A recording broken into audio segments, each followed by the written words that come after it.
American news now in The Guardian, and a state once famous for its potato-eating beetles is now trying to eradicate another threat to human civilization. Trump lashes out at Colorado ruling. This is in The Guardian. We need to state right at the top.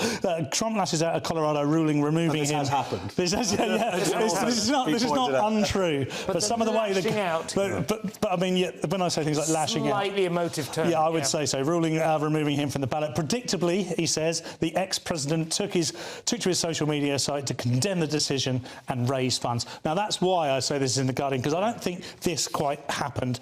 And they're citing Section 3 of the 14th Amendment, which is not something I'm familiar with, but I do know, having scanned it on Google today, it mentions nothing about presidents. The Section 3 of the 14th Amendment, according to somebody I saw talking about it earlier who knew what they were talking about, was created in the specific context of the Confederacy, trying to secede from the Union. Yeah. So basically, if you had fought against the Union, then you wouldn't be able to hold political office. Exactly. That's the idea. Yeah. My thoughts on this are, however, that this is taking place in Colorado, largely Democratic,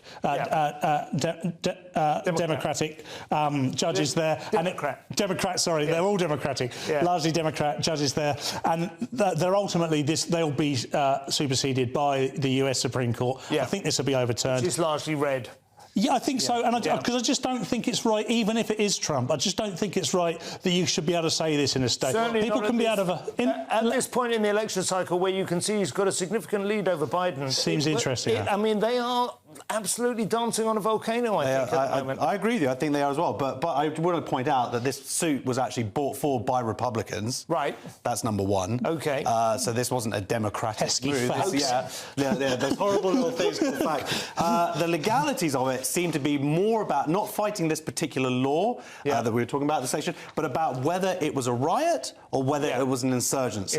And this is what... So Trump himself used this person who to sort of back him up, but it turns out, actually, if they'd shown the full clip, this legal expert actually goes in to lay into Trump and sort of say... Now, Trump doesn't help himself by calling the people who are arrested and have gone to jail political prisoners, because that doesn't suggest to me a riot, that suggests to me an insurgency. So there's a contradiction there, even coming from him. Well, it's tricky, that, isn't it? It could suggest... I take your point, but it could suggest that they are criminals, or you might even just say over-enthusiastic protesters, vandals, who have been martyred in the pursuit of elevating this to an insurgency. So, in that respect, would they then be political prisoners because they've been turned into political pawns? Essentially, they're being used to create a sense of No, it's true. Yeah, but we're not seeing anything from even the Democratic side of the argument that suggests that they're going to fight this in any meaningful way, though. No. It feels to me like Trump is actually on path to become the US president again, and if he is, it's largely because of the way the Democrats have led in the last 3 years. I totally agree with you. And the remarkable thing is they've actually had a pretty good few years as well. The economy is doing very well in America. Well, Ron DeSantis is saying that this is a conspiracy. He's sort of suggesting that actually this is the Democrats. They're not fighting it very specifically because they want Trump to be the main opposition, because that would then bring out their voters, whereas someone else a bit more less marginal would there's a lot of sense to that as well. Very interesting.